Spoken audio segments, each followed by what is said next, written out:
Late one evening, I found myself driving home from a work event where I live in Minnesota. The air was thick with humidity, and a storm loomed ominously on the horizon. As I navigated the narrow, winding back roads to my house, the sky opened up, unleashing a torrential downpour. With each second, the rain intensified, turning the world outside into a blurry, chaotic smear of darkness.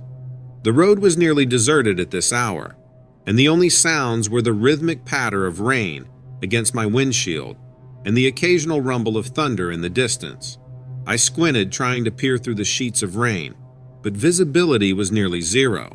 Just when I thought it couldn't get any worse, hail began to pelt my car with a ferocity that made me flinch. I gripped the steering wheel tighter, anxiety creeping in as I realized I needed to find shelter. If it were just the rain, I might have pulled over and waited it out, but the storm was more than just a downpour. Lightning flashed in the distance, illuminating the trees for a split second, and the wind howled like a living thing. I recalled the countless stories my father, an EMT, had shared with me about the dangers of driving in severe weather.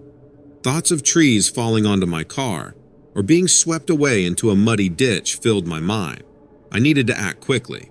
I remembered the flashlight tucked away in my glove box and decided to look for a safe place to wait out the storm. As I slowed down, I scanned the roadside for any sign of shelter. Through the curtain of rain, I noticed a structure set back in the woods, partially obscured by trees. It looked like an old barn, and I felt a flicker of hope. I made a quick decision and turned the car toward it, praying it would provide the refuge I desperately needed. I parked on the side of the road, leaving my hazard lights blinking to alert any other drivers. With the rain pounding down, I opened the car door and sprinted toward the building, water soaking my clothes almost instantly. When I reached the structure, I realized it wasn't a barn at all, but an abandoned house, its windows dark and its paint peeling. Despite its dilapidated state, it offered some shelter from the storm. The door was locked, but a broken window provided an entry point.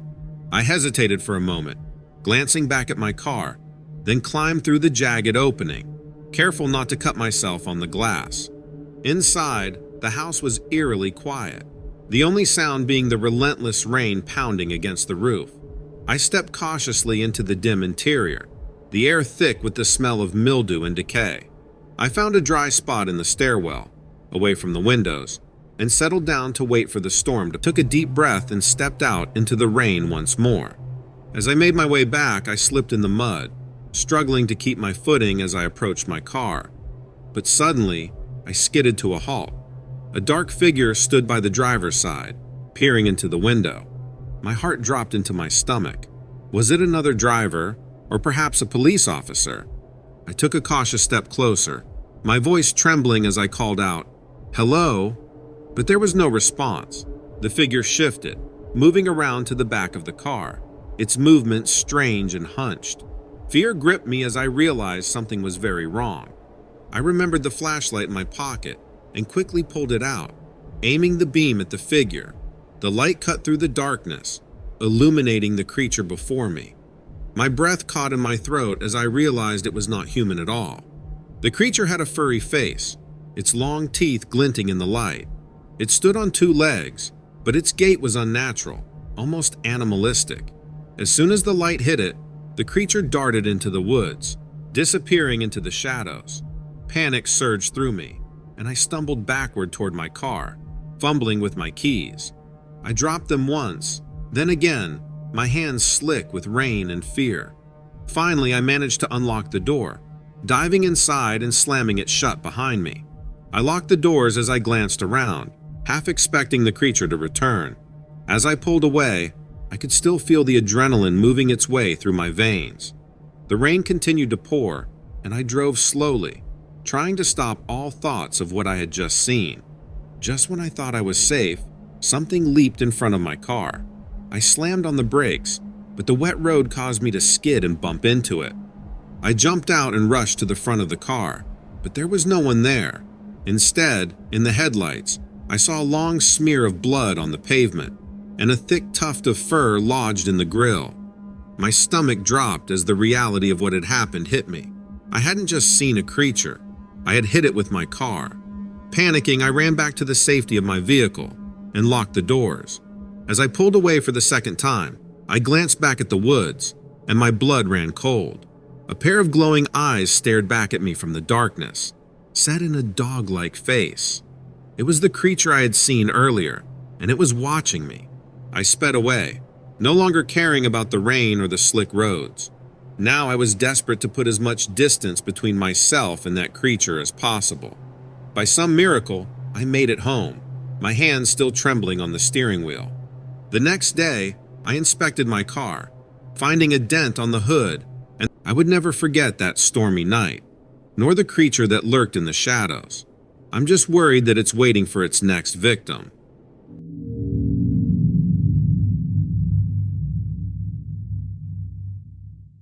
As an accountant for the Department of the Interior in Washington, D.C., my days are typically filled with numbers, spreadsheets, and financial reports. The main interior building, located at 1849 C Street Northwest, has been my workplace for the past 7 years. It's an impressive structure, built in the 1930s, with its distinct Art Deco style and intricate murals depicting various aspects of conservation and the American West. September is always a hectic month for us in the financial department, as the fiscal year comes to a close on September 30th. This particular year was especially challenging due to some new environmental initiatives that required complex financial planning. It was Wednesday, September 25th of 2019, and I had been working late every night that week. The office was nearly empty by 7 p.m., save for a few other dedicated or overworked souls. At around 10:30 p.m., I finally decided to call it a night. My eyes were strained from staring at the computer screen, and my back ached from hunching over my desk for hours. I packed up my briefcase, turned off my desk lamp, and headed towards the elevator. The building was eerily quiet at this hour. The usual hum of activity had been replaced by an almost oppressive silence. My footsteps echoed loudly on the polished floors as I made my way to the parking garage. As I descended in the elevator, I noticed a faint, unpleasant odor. I initially dismissed it, assuming it was just one of the usual musty smells of an underground structure. However, as the elevator doors opened, the smell intensified dramatically. It was a nauseating combination of rotten eggs and something sickly sweet, like decaying organic matter. My first thought was that a sewage line must have ruptured. Washington, D.C.'s infrastructure, like many older cities, sometimes struggles with aging pipes and systems. But as I looked around, I saw no signs of maintenance crews or any visible leaks. The smell was so overpowering that I considered going back up and exiting through the main entrance instead. But it was late, I was tired, and my car was just a short walk away. I decided to press on, breathing through my mouth to avoid the stench as much as possible. As I walked deeper into the garage, the fluorescent lights flickered ominously, creating weird shadows between the parked cars. The air felt weird too, almost as if the atmospheric pressure had suddenly increased. I quickened my pace, eager to reach my car and leave this weirdness behind. That's when I heard it, a low rumbling that seemed to reverberate through the concrete structure. At first, I thought it might be the vibrations from a passing subway train. The metro doesn't run directly under our building, but sometimes the tremors can be felt from nearby tunnels. But this was different. The sound was organic, almost alive. It reminded me of the growl of a large predator, but amplified and distorted. I stopped and looked around, my heart beginning to race. The logical part of my brain tried to come up with rational explanations. Maybe it was just the building's old pipes, or ventilation system making strange noises. As I stood there, debating whether to investigate or make a run for my car, the sound came again. This time, it was closer and unmistakably animal in nature. It was coming from behind one of the large concrete pillars about 20 feet ahead of me. For whatever reason, I took a few cautious steps forward, straining my eyes to see in the dim light. As I moved closer, I could make out a large, dark shape crouched behind the pillar. At first, I had no idea what I was looking at. I couldn't fathom anything this strange being down here. But as the shape moved, I realized I was looking at something very bizarre and terrifying. The creature was roughly the size of a full-grown grizzly bear, but that's where any resemblance to a normal animal ended. Its body seemed almost reptilian or amphibious, covered in overlapping scales and thick, leathery skin. In the harsh fluorescent lighting, I could see that its hide glistened with some sort of mucus. Instead of fur, bony ridges protruded along its hunched back, forming jagged spines that looked sharp enough to slice through metal. Its limbs were thick and muscular, ending in massive claws that scraped against the concrete floor as it moved. But it was the creature's head that truly defied description. Elongated and vaguely crocodilian in shape, it housed a mouth filled with rows of teeth that seemed too numerous and too large to fit properly. As it opened its jaws, I could see drool and phlegm oozing between its fangs. And then there were its eyes, large, unblinking orbs with brilliant red irises that appeared to glow and pulsate in the dim light. As our gazes met, time seemed to grind to a halt. My body locked up in sheer terror. This thing couldn't possibly be of this world. Was this some kind of genetic experiment gone horribly wrong? A government experiment, the byproduct of toxic waste or radiation that the public didn't know about? The creature seemed to notice me gawking at it.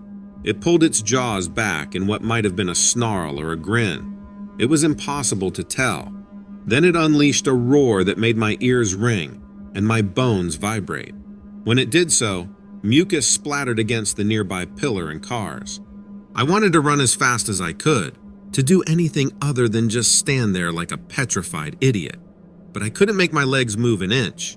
It was as if my feet had become fused to the concrete floor. And then I watched as the beast dropped down onto all fours, leaning forward into what I can only describe as an attack posture. Its tail, which I hadn't noticed before, raised high, ending in a cluster of bony spikes. My heart was pounding so hard I thought it might burst from my chest. Sweat poured down my face and back, despite the chill of the garage. I was certain that this was the end, that I was about to be torn apart by this impossible creature in the basement of my boring government office building. But then, without warning, the creature turned and fled. With a few powerful bounds, it disappeared down a side corridor. The sound of its claws scraping against the concrete walls echoed through the garage, growing fainter until it was gone. I remained in that spot for several long minutes. The stench still burned my nostrils, and the sound of its roars still rang in my ears. This was no stress-induced delusion. It had been real, terrifyingly real. Finally, adrenaline kicked in and I bolted for my car. My hands were shaking so badly that I could barely get the key into the lock. Once inside, I locked the doors and started the engine, my eyes darting around the garage, half expecting the creature to reappear at any moment. I peeled out of the garage, ignoring stop signs and speed limits. My only thought was to get home as fast as possible. The streets of D.C. were relatively quiet at that late hour, which was fortunate given my reckless driving. When I finally made it home to my townhouse in Arlington, I was still a sweaty, shaking mess. My wife, Sarah, was waiting up for me, worried about my late return. One look at my face told her something was very wrong. I struggled to find the words to describe what had happened. How could I explain something so outside the realm of normal reality? I knew how it would sound, that I had seen some kind of monster in the parking garage. She'd think I was having a mental breakdown from overwork. But Sarah could tell from the wild look in my eyes and my physical state that I had experienced something truly traumatic. She didn't press for details, just held me as I mumbled incoherently about teeth and scales and glowing red eyes. In the days that followed, I went through a range of emotions: fear, doubt, anxiety. I called in sick for the rest of the week, unable to face the thought of returning to that building. When I finally did go back to work, I took the stairs instead of the elevator and parked on the street, no matter how far I had to walk. Part of me wanted to report the sighting to someone, the authorities, animal control, anyone. But another part of me worried that doing so could have unforeseen, even disastrous consequences. What if this thing was some sort of government experiment? and making its existence public knowledge put me or my loved ones at risk. So I've kept the details of that night to myself until now. I've been deflecting whenever friends or family ask what's been bothering me, but I can't hold it in any longer. I try not to let the dread consume me, but I can't stop thinking that one night I'll turn a corner and run into it again. So I go about my days on guard and on edge, trying my best to stay focused on work and my normal routine. But that slobbering, scaly, crimson-eyed horror creeps into the back of my mind whenever I'm alone for too long.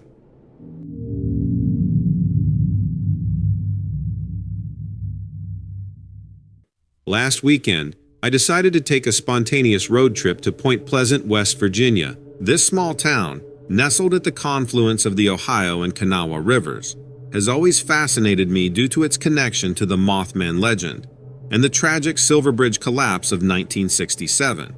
I only lived about a 2-hour drive north in Columbus, Ohio. As I drove into town late Friday afternoon, the sun was setting, casting long shadows across the Ohio River.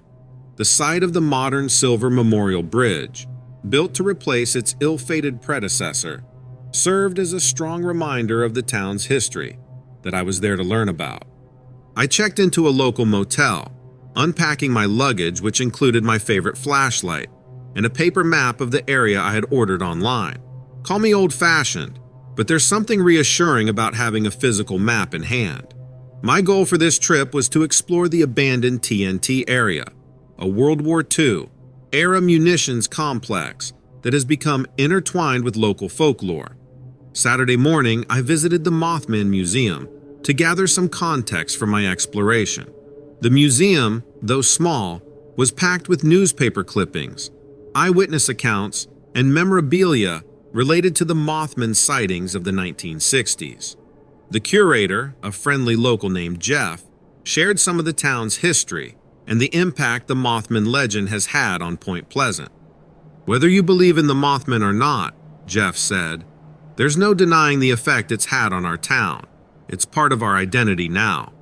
As evening approached, I decided to visit the TNT area, officially known as the McClintock Wildlife Management Area. The complex sprawls over thousands of acres of overgrown forest and swampland. I parked my car at one of the designated areas and set out on foot, my flashlight in hand. The area was eerily quiet. I didn't know if that was normal or just my brain creating an eerie atmosphere out of nothing. There was only the occasional call of a night bird breaking the silence. As I walked, I came across several concrete bunkers, their walls covered in graffiti left by generations of visitors. The fading daylight and the knowledge of the area's history created an undeniably spooky atmosphere. As I approached one of the larger bunkers, a cold breeze swept through the area, causing me to shiver.